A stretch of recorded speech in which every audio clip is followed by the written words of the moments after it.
Well, hello guys, and welcome back to another Star vs. the Forces of Evil review. In this episode, we'll be taking a look at the final part of Battle for Muni, Toffee.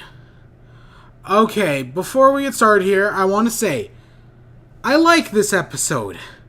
This is a good episode. There are a lot of things to enjoy. There's a lot of good happy moments, there's a lot of sad moments.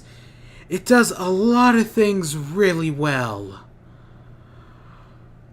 But I'm gonna get a lot of shit for this review. Oh my god. Oh god. I need to buy another anti-fan fort. Oh, this isn't going to end well. Again, this is still a good episode. But, oh, do I not have them? Oh god. Oh god, I'm gonna get banned from the fandom for this. And not like I give a shit. Oh my god. You know, let's just get started. It starts off really funny, actually. We get this, the choir does this whole song about how great King Ludo is, and how, oh, everybody loves King Ludo, and okay, that's really funny. I love the paintings, it's all great. I love the point. So after the choir, the wand tells them they're off key. He flows them up to in the air, and it's like they're singing with the angels now. That was really funny. There's some good jokes in this one, at least for now. So Star comes in this rat costume, right, in the elevator, and starts beating up Ludo, asking where her dad is. She gets captured by the spider, and the wand says that, oh, we can't kill her, right? We need to keep her alive. But then Star says that, oh, your wand, it's corrupted by Toffee, right? You have to, right? And Ludo doesn't like being controlled by somebody else. So this kind of, at first, he's kind of caught off by it. But he sends her away to the dungeon. Marco comes in and saves her, right? You get hugs. Okay, it's sweet, whatever. Whatever. And then the La Resistance shows up, right? They're the Resistance. It's a French metaphor. World War II, all that jazz. And, of course, it's the artists, right? And their uselessness. So they devise this plan, and I still love the running $650 joke. That's still funny. But their plan is to sneak in when Spider and Eagle are away, or whatever the bird's name is, and attack Ludo. But their plan's not really too well put together, and the Resistance kinda sucks, right? We've kinda seen this before. But eventually Ludo pops in, chains them all up, and takes Star with him. And we basically find Ludo has gone insane, right? He keeps talking to his wand like it's a phone, because it's Toffee. It's Toffee influencing Ludo, and it's driving Ludo insane. And he doesn't like the idea of being controlled. So he asks Star for help, right? And that's when she puts together the whole, the way he got into the wand was through the whispering spell, right? I talked about this in part 1. That's what I theorized has happened. And I still think, and yeah, I was right. The whispering spell somehow puts you inside the wand. I don't know how, and I don't know how much, I don't know how much of this he planned out. It makes me ask, like, was he going in for his finger, or did he always plan on taking over Ludo, right? But it's interesting, right? And we'll get more into Ludo here in a little bit. But Buffrog and Moon come in and save Marco, right? They leave the rest of the Resistance there. I still hope this isn't the last we see of them in the show, because they were, oh my god, they were funny. They're not as funny as they were in this one, as they were in King Ludo, but they're still pretty good. And they go up to the balcony, and yeah, the Whisper spell blows up. It blows up the entire pillar of the castle. They head down to find Ludo's body, and find out that, yeah, Star is inside this. It's like an ocean of well, it's former magic, right? You see these little spots of gold that were once magic that have now been corrupted by Toffee, because it seems as if the wand is the source of all magic in the universe, and somehow being inside of it allowed Toffee to corrupt it all. But Star talks through Ludo for like a few seconds, and then Toffee comes out in his giant goop monster form. Okay, this episode when they're inside the wand and we see Goop Toffee, it's all really good. This is all well animated, right? But Toffee takes over Ludo and says, "Oh, I'll give you Star back. In exchange, you have to give me something that belongs to me, right? The finger." So Moon gives him the finger because, yeah, it's the only way she can think of, because they know Star's alive, but whatever. And then Toffee reforms because the finger basically becomes his new lifeline, kind of like what we're seeing with Rasticor's arm. And he's able to reform, and then we see the dead piece of wand in his hand, and he crumbles it, and she's gone. Oh my god, and then it just breaks your heart. It really does. We see Moon freak out. We see her diamond corrupt. We see all the veins on her arm. Oh, it's heartbreaking, because she tries to kill Toffee, and she has no magic. It doesn't work. As we see in the Ocean of Tar, it's all corrupted. Marco punches a hole through him, but he's the immortal monster. It does nothing. He just swats him away. He pushes Moon into the ground. And Ludo asks, "Did I have any part to do with this?" And Toffee says, "No, you didn't." Then what was the goddamn point of having Ludo? You built up Ludo the entire second goddamn season just to have him replaced with Toffee. And no, they fully admit there was no point. God damn it. And it gets even worse. There's no point to Ludo. Oh my god, why is he still even here? They took such a... Ludo wasn't right, he was the comic relief villain. Toffee came in and he was the serious villain. But no, and then they changed Ludo into a more serious villain, but nope, we can't have a too serious villain. We've got to have Toffee, because, Toffee's the big bad villain. But even that's fucking bullshit, and we'll get to that. Oh my god, what...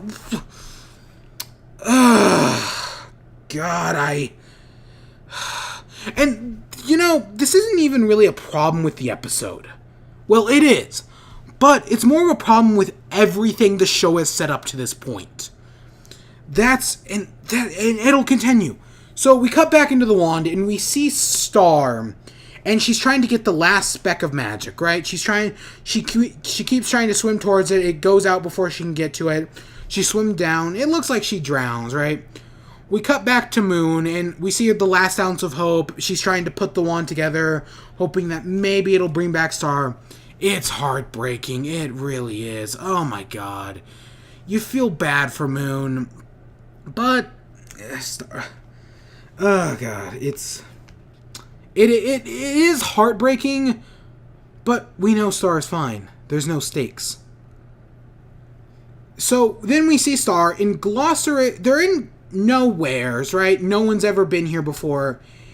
I'm assuming they're trying... She keeps saying, "Oh god, I'm dead, and I'm stuck with you. This is hell, isn't it?" Well, they don't say it's hell, but I think that's the joke they're going for. Are they trying to do a Harry Potter here? I've never read Harry Potter or watched any of the movies, but yet, from what little I know, this feels like they're trying to do a Harry Potter. Right? But Glossaric has this soup, which the soup was at the very first episode in season 1, right? The soup was a metaphor, the skimmer, the dipper, right? I don't remember it that much. I maybe should go rewatch that one if I gave enough of a shit. But Star digs down into the soup, right? Becomes a dipper and pulls out a little warnicorn, right? It's because the unicorn is what's running inside the wand, right? It's the power, and the whisper spell kills it, right? So that's why she has to get a new one, and somehow she gets a new one from the soup. Which, another thing I thought of was, okay, Glossaric is here, right? They're in nowheres. They're probably dead. But they're also maybe inside the Well of Magic, which is kind of inside Toffee, which is inside of the wand. But yet they burned the book. Book Be Gone is also freaking pointless. Okay, think about this. Season 2 ended in Star Crush. the book was empty, right? Glossric was gone, and the connotation I got from it was that Toffee had absorbed Glossric in the book, right? And I think that's a better explanation for this. That would explain why Glossric is here. And the book would also be empty, right? Book be gone. You didn't need it. The explanation they give at the end of season 2 is perfectly suitable for this. But no, we gotta burn the book for some goddamn reason. I don't know, there's a new episode coming out either today or tomorrow, so maybe we'll find out. Maybe there'll have been a point to it all. I'm not holding my breath. God damn it, shut up. So, yeah, Star digs deep, gets the Warnicorn, and she comes back. You know, we've seen Moon like this, where she's got the butterfly wings, she's got the multiple arms, right? She can fly around. And now we see Star's design. She's all yellow. Her voice is a little different, right? She's all powerful, whatnot. And we see her blast Toffee and turn him into this goop, right? Kill the immortal monster. Kill the one who cannot be redeemed. Right? Because, okay. How do I even want to go about this? This is all bullshit. Let me just put it like this. This is all goddamn bullshit. What? Okay, Toffee. He's the big bad antagonist, okay? He's the death of all magic. Why? Why did he want to kill all magic? Why did he want to kill...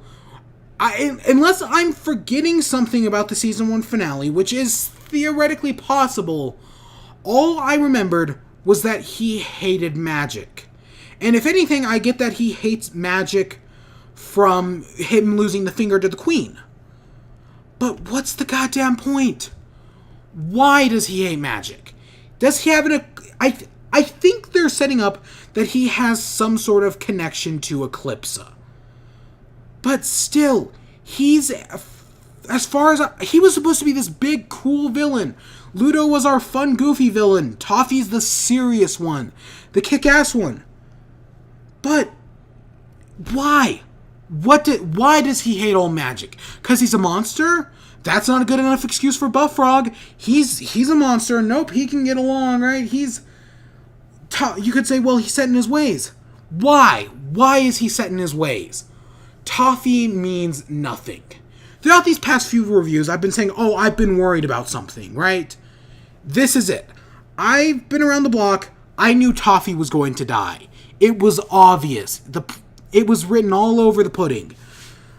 But why? What did he mean? My only guess is that he somehow has some sort of connection to Eclipsa. But I don't know. It feels like he meant nothing. Oh my god, Again, it's a good episode, but I hate what they've done with Toffee. He was supposed to be the better villain, but nope, I guess they just didn't have any faith in him. Now they gotta move on to Eclipsa, because maybe she won't be disappointing. Maybe she'll stand for something. Well, okay, he stood for something, he just didn't have a reason to. He was... shallow. He hated magic because. He hated humans because. And I still don't... how does this... okay, I understand. Eclipse spells dark magic.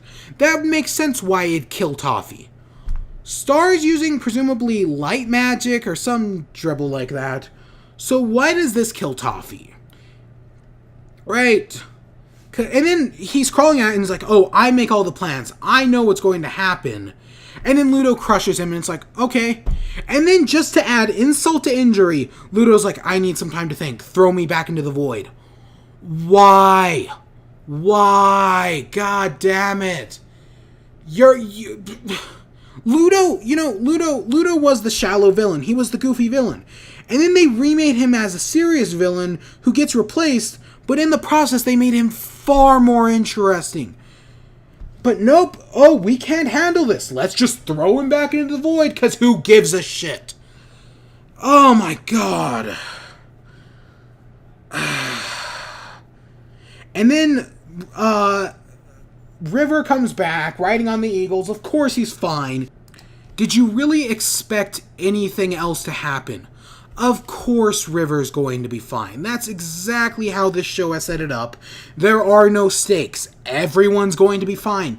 The High Magic Council is revived. I think the only guy who's actually died, besides for Toffee, is Lekmit, right?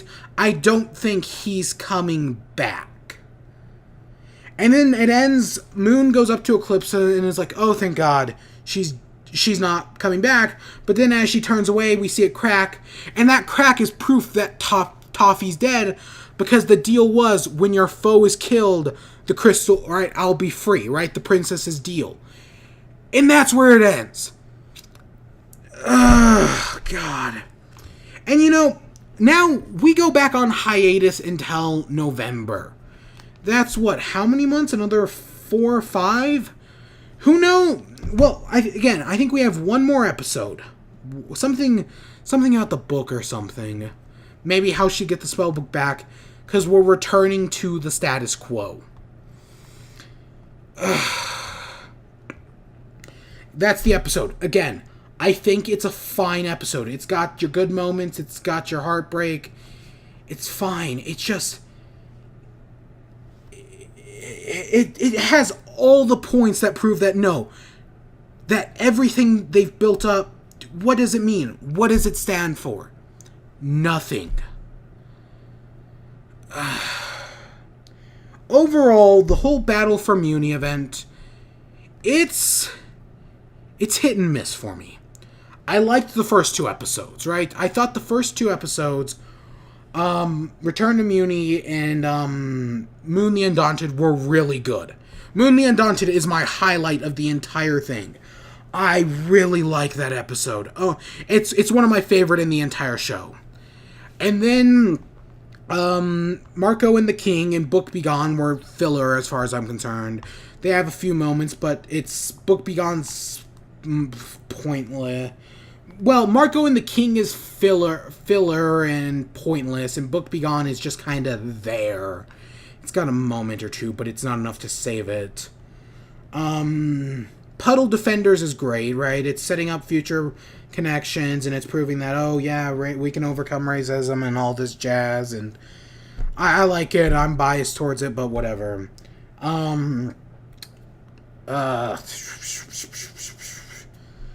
King Ludo is really funny. That's about all it has going for it, but that's enough. And then this one is good. It's just... It just represents some of the bigger problems I have with the show in general. It's still... Overall, I think this was a good event. I liked the majority of it. And I am interested to see where it goes. Maybe Eclipsa will be the villain I always wanted. Who knows at this point? But I'm just left kind of empty, right? It's on one, it kind of makes me feel like maybe this should have been instead of being a season premiere, maybe this should have been a season finale. Cuz I mean, like, yeah, season premieres have to be big, but I don't know. It feels like they could have got rid of Toffee at the end of last season and started the next season with Eclipsa, and I don't feel like anything would have changed. Nothing. I think in some aspects it may have worked better. It's... Oh, God. Oh, God. I'm gonna go get my fan for it. God, this is gonna be ugly. But I hope you all enjoyed. Stay tuned for more. Until next time, peace. I always thought I might be bad. Now I'm sure that it's true. 'Cause I think you're so good, and I'm nothing